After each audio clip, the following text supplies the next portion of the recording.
Hey, where are you? It's our first family trip in a while, so I thought I would enjoy it with just my family after all. We will go home after finishing our sightseeing. Maybe you can run home? I'm not sure how many days that will take. My mother-in-law laughed as she made fun of me. You love this bad town, right? Enjoy it on your own today. There's laundry to do. And our son will come back from his training camp at some point today. So, get home tonight and finish that. My husband happily ordered me around. I couldn't hold myself back anymore. You should do your laundry yourself. What? Hey, what's with your attitude? I'm the breadwinner of the family? Time have changed. That's not how things work anymore. What? You really are rude today. I will teach you a lesson when I get home tonight. So be prepared. Huh. You can just forget what I've said. I'm never going to see you again anyway. Huh? My husband and in-laws all exclaimed in surprise. My name is Ava. I'm a 42-year-old office worker. My husband James, he's 2 years older than me. We met at work, where he was my senior. He was good at his job, and I respected him, so we got married. We had our son Lucas shortly after getting married, and we were happy. But our relationship fell apart in no time. If I were to say that the reason our relationship fell apart was my husband's parents, that wouldn't be an exaggeration. Especially his mother. She never liked me, and she's always harassed me. My husband used to protect me, and we lived far away from them. So I could handle it, because I didn't have to meet my in-laws often. But around the time that our son started high school, James was transferred to a different office. The office James was transferred to was in his hometown where his parents still lived. Both James's workplace and the high school our son entered were near my in-laws' house. So we suddenly ended up living very close to them. In order to accommodate my family, I decided to quit my job and find a new workplace in James's hometown. I found a job at a much nicer company than the one I was working at before. I didn't have to work overtime, and I could go home relatively early. Because of that, I had more time to cook dinner and prepare lunch boxes for my husband and son. But that also meant I have to interact with my mother-in-law more, because she knew I would be home early and would come and visit. She would come over specifically to bully me. So life got very stressful. Around that time, my in-laws planned a trip to a spa resort town and invited me to join. They said they wanted James, Lucas, and I to come. I asked Lucas if he was interested. I have training camp for my team, so I can't, is what he replied. He's been playing baseball since he was in a middle school. And the high school he is at now has a pretty strong team that even does training camps during school breaks. Oh, really? I guess there's nothing we can do about it then? Huh? Are you really going to go? I like spas after all. Will you be okay? Lucas knew very well how his grandma treated me. He also knew that his dad had been rough with me recently as well. It seemed that he worried that something bad would happen to me. It should be okay. If something happened, I'll deal with it then. Lucas seemed to understand. The day passed, and before I knew it, it was time for the trip. About tomorrow, after you got the rental car, go and pick up Mom and Dad. James spoke to me without peeling his eyes away from the TV. What will you be doing? when I go to pick up the rental car. I'm exhausted from work, so I'll sleep in until right before we leave. You can come pick me up after you pick up my parents, right? Our home is in the direction of the resort anyway. Recently, my husband is always like this. He forces me to do anything, which he finds annoying.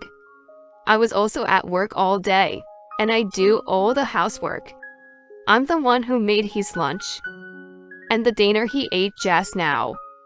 No matter how you look at it, I am more tired than he is. But James just thinks about himself. When we first got married, we would split the housework evenly. Even when our son was young, he would help me out a lot. As Lucas got older, James was entrusted with more responsibilities at work, so he began doing less housework. But he would still help out with cleaning or cooking on the weekends. But since we moved here, and his mother began visiting more often, he completely stopped the helping around the house. It must be because my mother-in-law would talk against me for letting him do housework. Why is James doing housework? That's the wife's job, isn't it? Is what she would always say. He's the breadwinner, so he should just focus on work. She would say that every time she came over. And little by little, she brainwashed James into not helping out around the house. And that's true. There's no need for me to do housework. I wonder why you've made me do it until now. He would even blame me about the fact he's helped out around the house so far. He was out of my control, and I couldn't think of any way to fix it. In a span of a few years, James drastically changed. He started having trouble at work and began lashing out at me regularly. Even if I tried to speak to him logically, he wouldn't listen. It became annoying for me. So at some point, I just stopped trying. That was the least stressful way for me to live. I considered getting a divorce. But since Lucas was going to a private high school, his tuition was expensive. And when he starts a university, things will only get more expensive. I decided it would be too much for me to handle as a single parent. I decided I would just ignore James as much as possible and go along with him since he gave us money. Thinking like that has made me things less stressful. And so, I haven't felt desperate enough to get a divorce yet. The spa town we will be traveling to was one of my favorites, and I thought I could have a lot of fun on my own, while my husband and in-laws do their own thing. They probably just thought of me as a driver. But worst comes to worst to my husband, or father-in-law, could also drive sometimes. Anyways, I listened to my husband's instructions, and the next day I collected the rental car and then headed to my in-laws. Ava, aren't you late? What the? This is the car we're using? It would have been better if we had a larger car? Well, I guess it's better than your car at least. The car I usually drive is a compact car I bought myself, since I use it to commute every day, and I'm the only one who really used the car. I paid for it myself. For commuting, a compact car suits me perfectly, and I like the interior and the color of the car.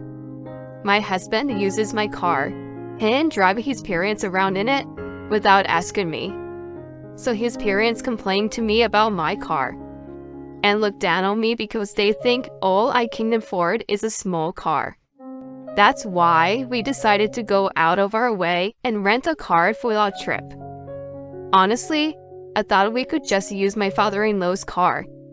If we did that, they would have directly come to pick us up, and I wouldn't need to drive back and forth like this. But my father-in-law said that he doesn't like driving long distances, and even more importantly, that he hates other people driving his car. For the selfish reason, he made us rent a car and drive him. My husband and I were supposed to share the driving, but he slept the entire ride, forcing me to drive the whole time. The entire time, my husband was sleeping. My father-in-law criticized my driving. He would tell me to take turns where I couldn't, and when I couldn't, and I would have to stop at a red light. He would ask me why I didn't drive faster. It was very annoying. My mother-in-law, who didn't have a driver's license, would also join in and criticizing me. I didn't want to be told anything from my mother-in-law who couldn't drive. And at the very least, I haven't gotten into 5 car accidents like my father-in-law. They should really take away his license before he gets into a more serious accident. Are you discriminating against me because of my age? None of the accidents so far have been my fault, is what he would say whenever we suggest he stops driving. Because of that, I honestly didn't want him to drive me, but I really wished he would stop criticizing me for every little thing. And he was leaning forward from the back seat to complain. He was spitting everywhere, and it was pretty gross. My husband woke up as soon as we arrived. Oh, he was faster than I expected. Hearing my husband say that so casually honestly made me angry. Since we drove the whole day, my in-laws wanted to relax once we reached the hotel. So we followed their orders and spent the rest of the day at the hotel. I wanted to wash my hair, so I quickly went to the hotel spa's mineral bath.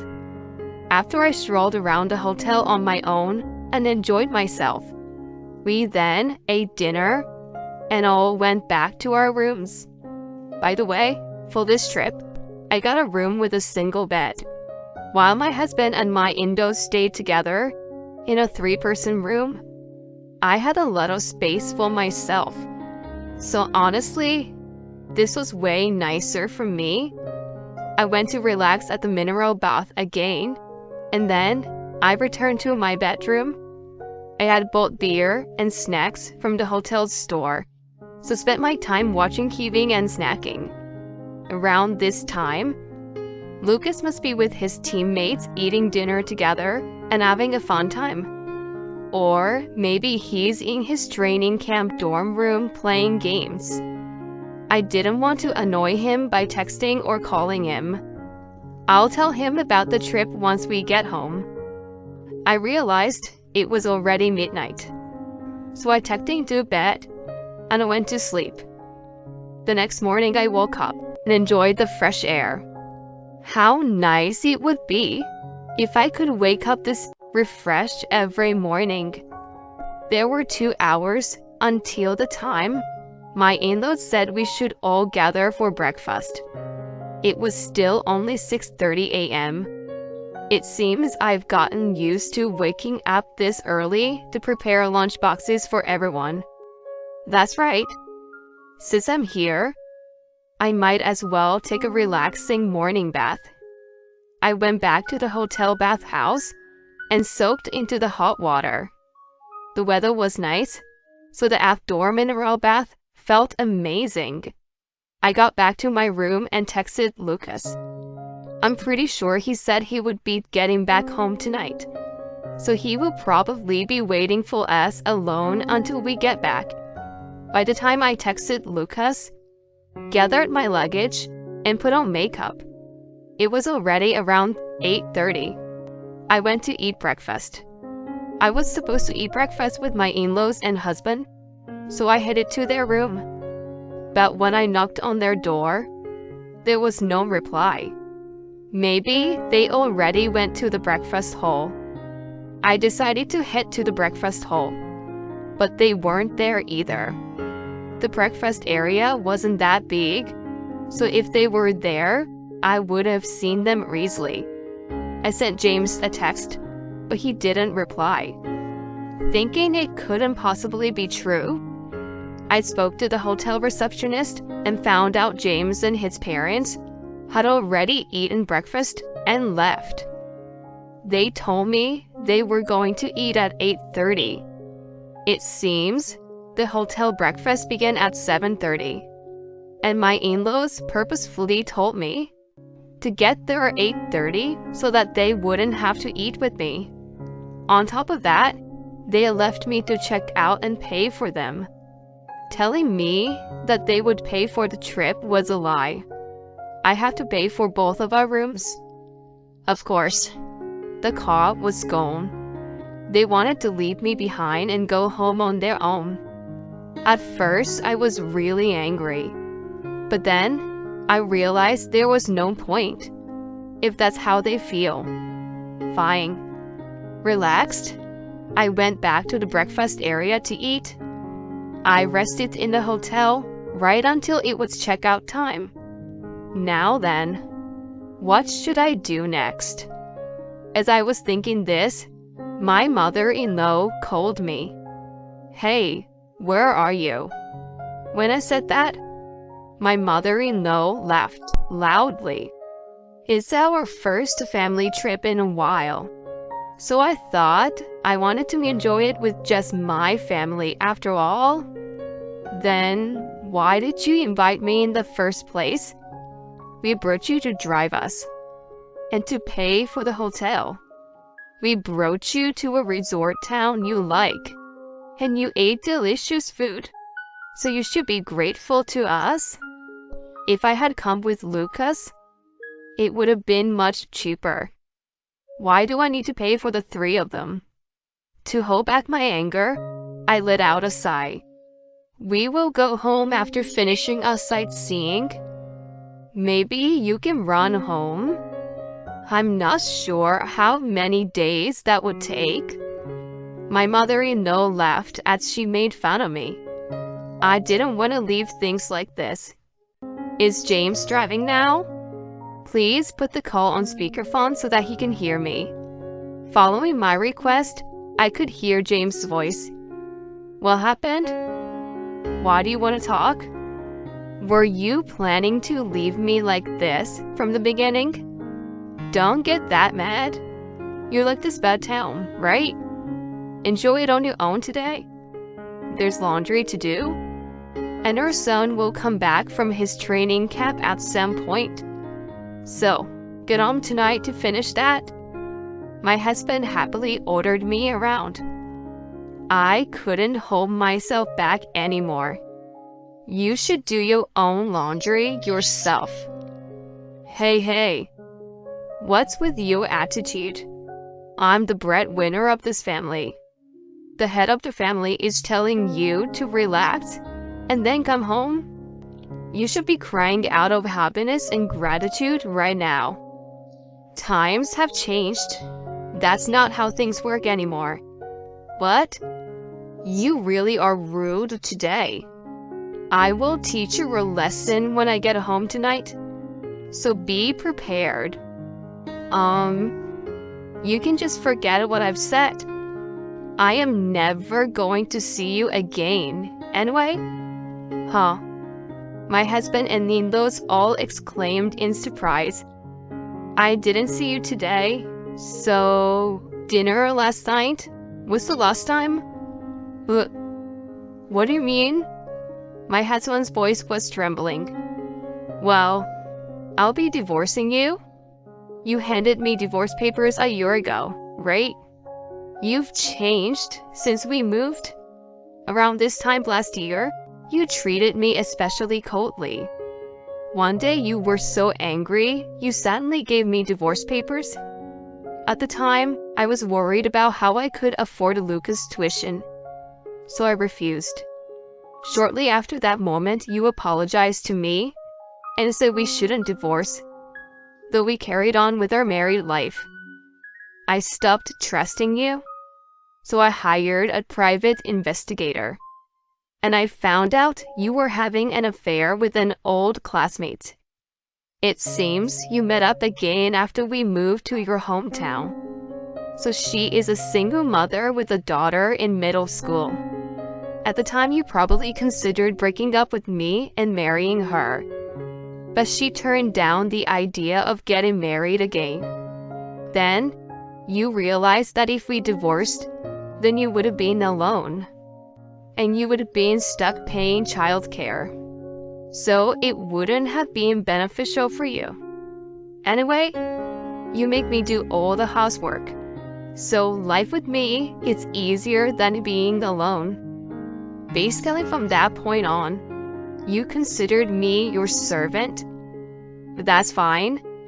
I just stayed with you for your money anyway. I hid away the proof I had from the private investigator to use in case something happened. The affair of yours might be over now, but since less than a year has passed since I found out, I can still use it against you. As I spoke, I could hear how shocked my in-laws were. They didn't seem to know about James's affair. I added one more thing, and surprised my in-laws even more. I know you've been demoted, and don't have a high of a salary anymore, but I don't care. I won't have mercy when it comes to the alimony you owe me. My in-laws once again exclaimed in surprise. Good of you to act so important when you and I are make the same salary. I earn the same money as you, but I also make lunch for you and Lucas, and cook everyone dinner. You were demoted, and only do easy work at the office. So don't you find it embarrassing to always act tired and call yourself the family breadwinner? He was silent as I kept rubbing salt into his wound. The only reason I stayed married to you was Lucas' tuition, but I found out. But as a single mother, I can get support from his school. My parents will help me too, so I don't need you. You'll be paying me alimony and child support anyway. Even if I have less money, I'd rather live a stress-free and happy life without you. I'll be submitting the divorce papers, so enjoy your trip with your parents. My in-laws yelled out my name in a panic. It seemed like James wanted to say something, but I hung up the phone. I got onto the local bus and rode to the train station. From there, I took the express train home. Feeling refreshed from having told James everything I wanted to say, I ate lunch and had a beer in the train. The timing of the bus and train was good, so I made it home before evening. I found the divorce forms and submitted to the city hall. I'm glad James had already signed them a year ago. As I was packing my things, Lucas returned home. Whoa, you're back early? Why are you alone? I needed to tell you what happened. If you were getting a divorce, I'm coming with you. Lucas didn't seem very upset or shocked. Well, he's already a high school sophomore. He must have understood that his father and I were having issues. Let me pack my stuff too. He went to his room to pack. I had called my parents while I was in the train, so they came with their car, and Lucas loaded all of our stuff. Being in the baseball team really had made him strong and dependable. He was so different from his father. When we moved here, James was incredibly lame and complained about how heavy things was the entire time. We finished packing our things into the car and headed to my parents' house. James and his parents had called countless times, so I finally called back when we made it to my parents' house. Finally. Hey, why did you pick up the phone until now? I'm the one who decides when I pick up the phone. Shut up. I won't divorce you. No matter what you say, we're strangers now. Huh? You already signed the divorce papers a year ago, and I submitted them? Um, no way. I'll be claiming alimony and child support from you. If you want to discuss that, please talk to my lawyer. Oh, wait. Hava, think this over. It's true that I betrayed you once? Because you are the only woman in my life now. I will take care of you again. Hearing what James said was so gross. I felt like throwing up what I had eaten for lunch. How stupid are you? What? I have no love left for you anymore. Why don't you try hooking up with your ex-lover again? It seems like she's remarried though, so I don't think you had much luck. Huh? James seemed shocked. It seems that if he couldn't remarry me, he planned to going back to his ex-lover. Why men are so simple-minded? I found out she had remarried when I contacted her about receiving compensation from her. James's ex-lover had told me she was fine with paying alimony. She just wanted me to keep things secret so that she could live peacefully with her new husband. She seemed very sorry for what she had done, so I let her get away with just paying the compensation. Anyway, I would need it for Lucas' tuition. I received alimony and compensation from James. It seemed that he couldn't pay it with his salary and savings alone, so he had to ask his parents for help. My ex-in-laws were incredibly shocked. Their son would do something like this. They're just as dumb as him. But they also deserve to be punished, so this is good. After everything was resolved, I rented an apartment for Lucas and I to live in. Even after we began living just the two of us, Lucas continued to grow into a fine young man. Today, my parents and I went to watch one of his baseball games. Seeing him standing at home plate, ready to bat, he looked so grown up. A sharp metallic noise rang across the baseball field as he hit the ball, and he and his teammates zoomed across the bases. As I thought to myself about how happy I am to be watching Lucas grow like this, I clapped and cheered him on.